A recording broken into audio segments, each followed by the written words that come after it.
To call to order this meeting of the Board Intergovernmental Committee. I'm Director Constam. Director Lowry is joining us by phone, and we really want to just dedicate this time today to getting the most up-to-date information on the doings in the legislature from Lisa Merrick. Thank you, Lisa, for all your time and efforts down there, and things are moving fast, and let's hear where we are. Yes, and I do have a slideshow. I'm gonna just have to restart my computer, so I will get on the Zoom here and display it. But I think I'll start with just the We don't have anything posted. The general politics, I think, going on in Salem is important context for the moment. You probably saw a couple weeks ago, it was actually the week we took the students to Salem was when things really peaked. On the 12th. On the 12th. And that was a good crew by Renee said. How many students did you have? We had 19 students. That's awesome. We had about 25 students. Or sorry, 19 students. Okay.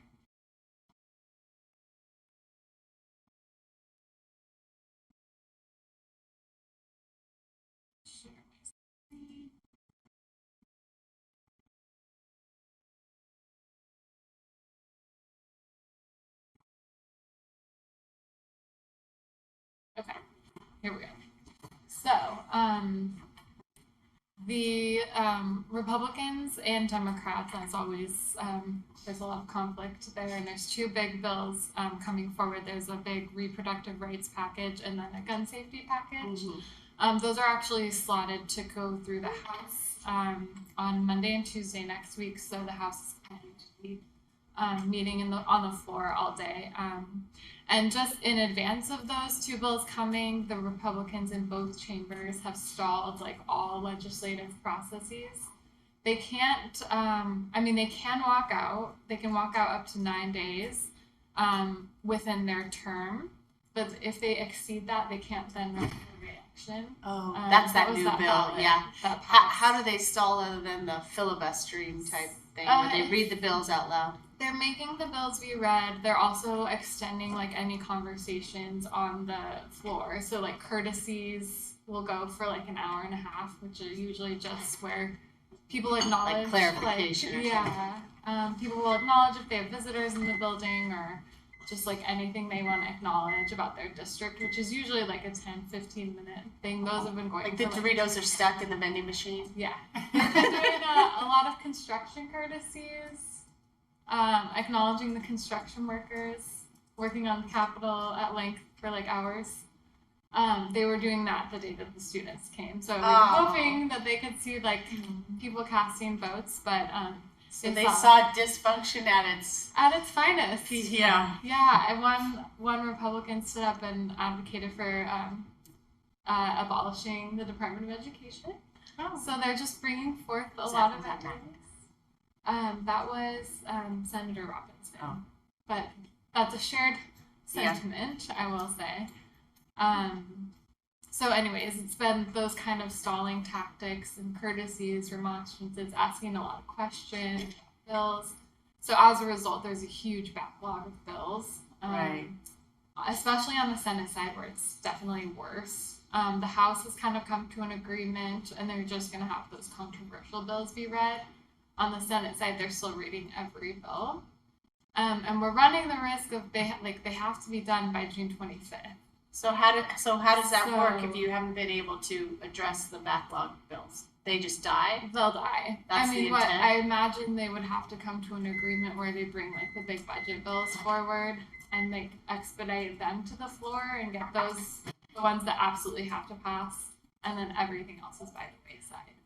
So I would just say that's in the background of just there could be a lot of collateral damage if things continue this way. I do think with nicer weather and like more spring activities, it's hard for the Republicans. It's hard to be in such a bad mood? Yeah. Hard to be in a bad mood, hard to like find things to say for hours on end. So I'm hoping we'll see like their efforts not be So we'll see, but definitely wanted to just name that as like background. So yeah, and then just some other deadlines coming up. So by May 5th, all the second chamber work session posting deadline is happening. So the policy committees will have to post the bills they plan to move.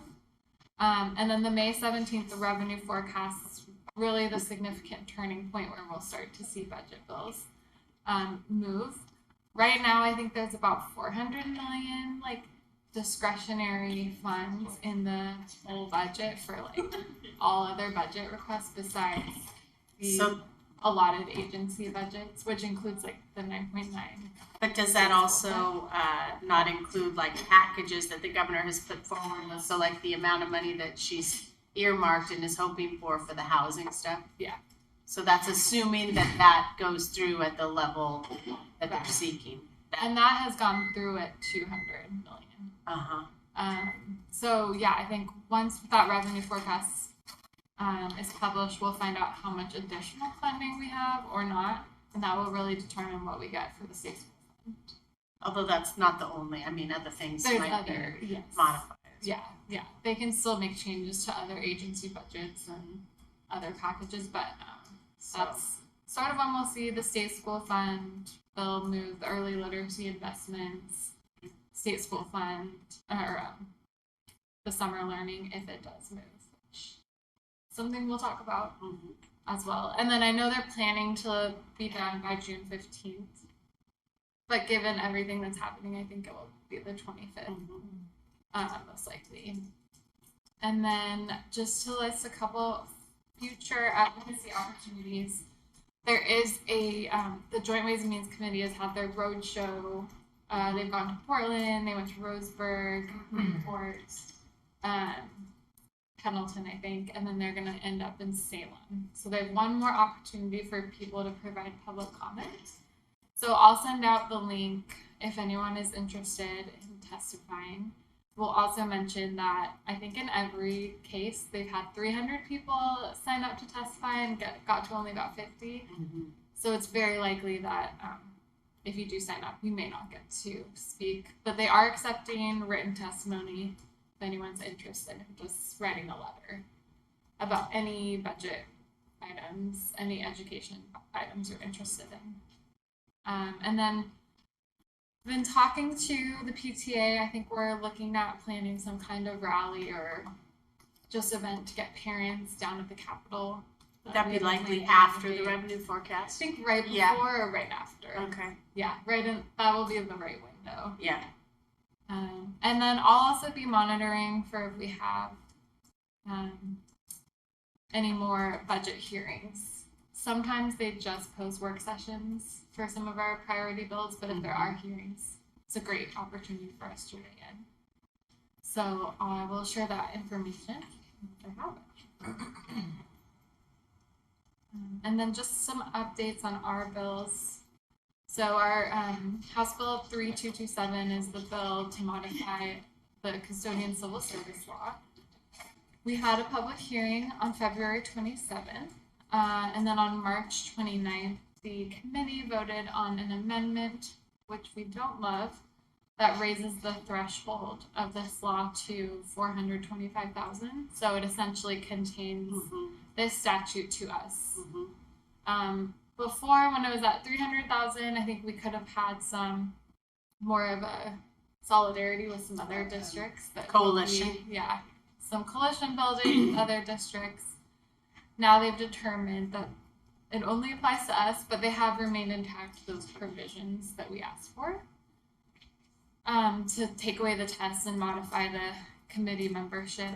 It did get moved to the Senate Education Committee, and we're meeting with legislators to see if there's interest on the Senate side to get us more changes or get us out of this. I mean, as an option. Based on my conversation with legislators, it seems like that is not likely in this session, but we have made progress in the sense that they recognize the need and that, we can create the mechanisms for hopefully doing away with it by the next time around. But it Yeah. doesn't sound to me like it. I think it's very unlikely. To be frank, just with the politics of SEIU. Yeah. But we're gonna see what we can do if there's any further changes. I think we're also concerned about getting the bill out as quick as possible, just so that it doesn't get stuck and die. And the current on any of the floor sites. And the current form of the bill has removed the requirement of the test, which is critical, right? Yes. Critical piece. Yeah. Those are still really important changes. Okay. So then House Bill 3221, our local option levy limit. We had a public hearing last Wednesday. We got Director Scott to testify, Isabel, a parent, testified, and then we also had Angela Bonilla provide some great testimony. We're now meeting with revenue members probably early next week, working around their crazy floor schedule, to just get them more information about the bill. I think one revenue member who's from the Crater Lake area. His concern was only Portland, and I think we have a case to share that this could affect other school districts. How do we make that case? Oh, you mean it could just by size within a short period of time? So we're getting some data on that. I mean, we're the ones running up against it first, but I think other school districts are held to these same standards, these same statutes. So yeah, we're working on those meetings. We're trying to get a work session as soon as possible, trying to get things moving before things get a little crazier. Posted, please. Yes. And then these are just all the other bills that we've supported. The CSL calculation bill has been referred to Ways and Means. It doesn't have a huge fiscal impact. I think just the way it changes how the budget is allocated for the state school fund. Or not allocated. But developed. So that's in Ways and Means. We're hoping that it moves. I do think there's a political question for Democrats or legislators to deal with when the starting point for the state school fund will be higher. I think this session, because it started at 9.5, they can say that they're funding the state school fund above the current service level. More money does not mean above the same current service level. So I think but it's going to be a political issue when they have a higher starting point next session. So I think that's should be fairly easy for them to understand that costs go up. Yeah, and there's a lot of reasons. Yeah, a lot of other inputs we want to include. Let us know who we need to talk to about that. I mean, I know OASBO is like hitting on them all the time, and OSBA, but it's definitely a big bill for them. And then summer learning programs, we had Director Gill and the governor wrote letters to the legislature. All the other advocates were also on the same page. We really wanted this funding moved out by April 15th so that schools can start planning. Yeah. That hasn't happened, and I think if there is movement, it wouldn't happen until after May 2nd. So at this point, we'll likely pivot to just asking for more for the state school fund. And is anybody talking about this being a carve out from the state school fund? Or is it pretty clear in this language that this would be additional? This would be additive. Okay. Yeah, I don't think that wouldn't. Yeah. Very limited state school fund. But I think the other option is we come back next year for the short session.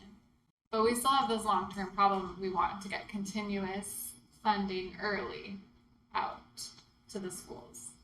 Yeah, but I mean, if it goes through, we still would have it in this budget year. Yes. It just would be more difficult for us to, program.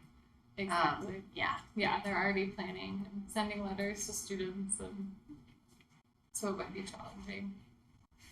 The opioid harm reduction omnibus package had a hearing a couple days ago in the Senate Healthcare Committee. And then wait, let me just go back for 1 second. So you don't think that is going to move more quickly than the pace of the legislature generally? It's going to be an end of the session, just like everything else. Okay. Yeah, if it does end up moving. The other big one I'll highlight, I think we talked about this last time. There's a proposal for universal meals through a different budget bill. Again, that's totally dependent on how much money is available and, you know, the priority of the co-chairs. Most of our bills are in Ways and Means at this point. We did support the housing, part of the housing package that supported houseless youth, which was signed into law last week. So what does that deliver? There's additional funding for like housing for youth and those kind of nonprofits and CBOs that serve youth, especially to help them like bolster partnerships with schools.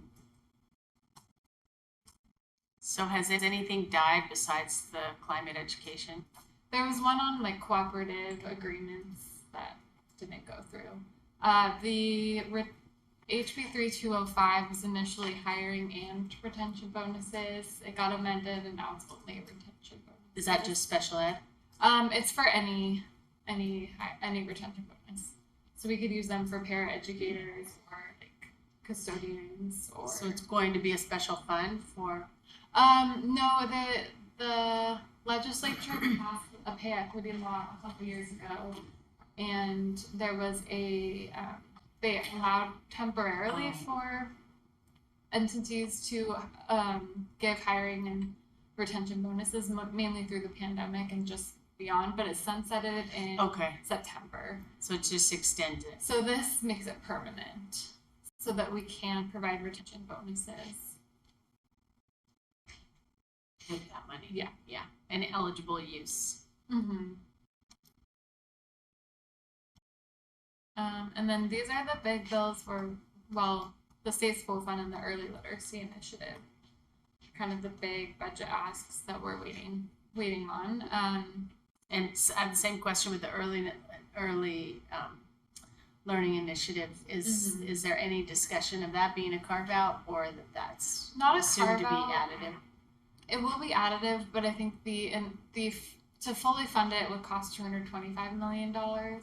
I think we might land somewhere closer to $125 or $100 million, which means they'll have to make some changes around what the funds can be allowed for, like the allowable uses, and maybe what school districts can apply for them. And it'll still be grant-based? It will still be grant-based. But OD is already starting to develop resources for districts, so they're already planning for the implementation. So I do think something will move forward. It's just how much, and will it then be statewide or will it be more targeted? Obviously, we'll keep advocating for the full 225 statewide funding. And then Senate Bill 1050 is would provide funding to for professional learning for teachers that's in alignment with the ethnic studies standards. I believe that will actually be going through a different omnibus education bill, also 5014. So we're tracking that as well. And then House Bill 2895 removes the cap on SPED funding, and that is why is there a cap on SPED funding? That's a good question. What's the origin of that? I don't know. Go back and look at that. As a proportion of your budget, or as a proportion of the state school fund, or as a proportion of the state school fund. Yeah. Is that I'm not sure when it was put into. I mean, other states. There's a lot of other states that don't have this cap. I think at one point maybe it was aligned with how many SPED students school districts had, or like the average, but it's far below how many we actually serve.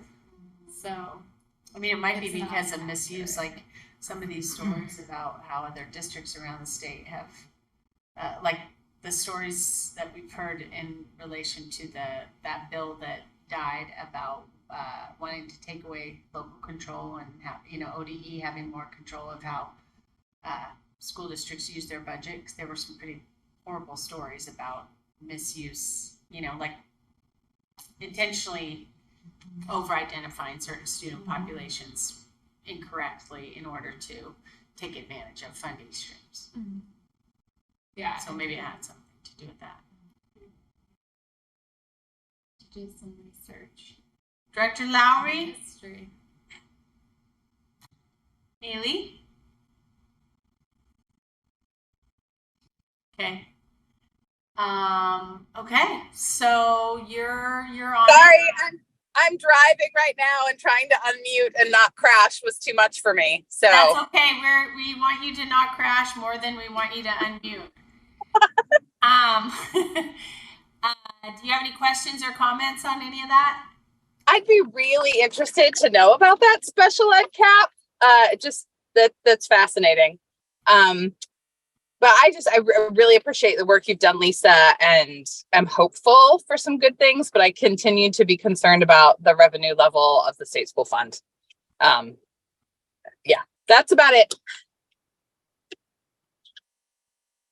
Absolutely. That's definitely a shared concern and huge priority. I think we're going to work on an op-ed for Superintendent Guerrero.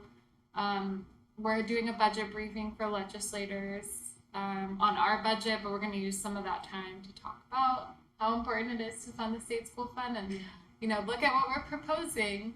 Here's how you can help, I mean, what they really don't seem to understand. I mean, part of the problem is that every year, we advocate for more, and every year we advocate for, revision to how they calculate current service level. But I think what they don't seem to get is how amplified the situation has become in the last few years with our labor costs in particular. I mean, all costs, but labor in particular. So I haven't gotten a sense that they get a sense of how precipitously our expenses have risen. So if we can help them see that, because these are the same legislators that are telling us that we need to increase wages for our workers and all that. So, yeah, no, I think that's a really important point, and we'll be making sure to share that information. Yeah. Okay, well, tell us how we can help. And I know, that pending availability, it's harder at the end of the school year, but students definitely want to go back, and we can always find some students, and that's always really compelling. And you made it home.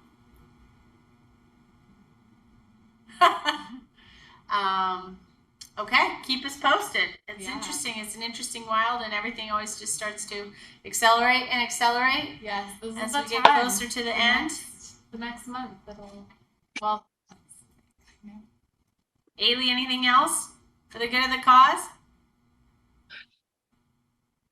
No, I just got to my office, so I won't crash now.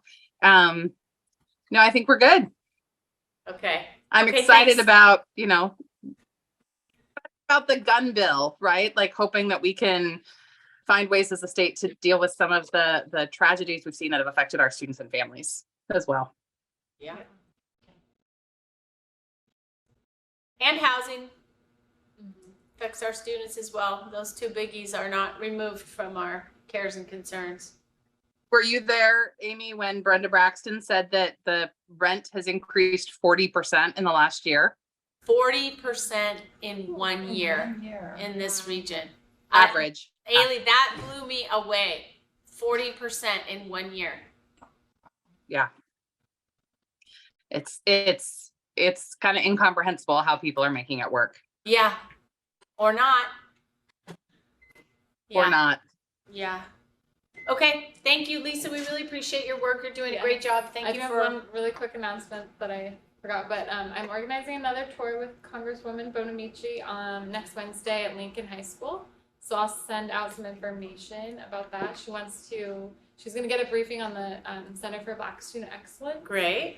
Get a tour of Lincoln, and then she'll talk to some student ambassadors with Word is Bond. Great. For a part of the meeting. So I will follow up with details for the entire board. Lincoln would be a great opportunity to also just give her a quick hit of our sustainability agenda, because that building, to date is our most green and sustainable building. And so just to show her some of those elements and give her some quick talking points about all that would be great. Yeah, that's a great Yeah. addition.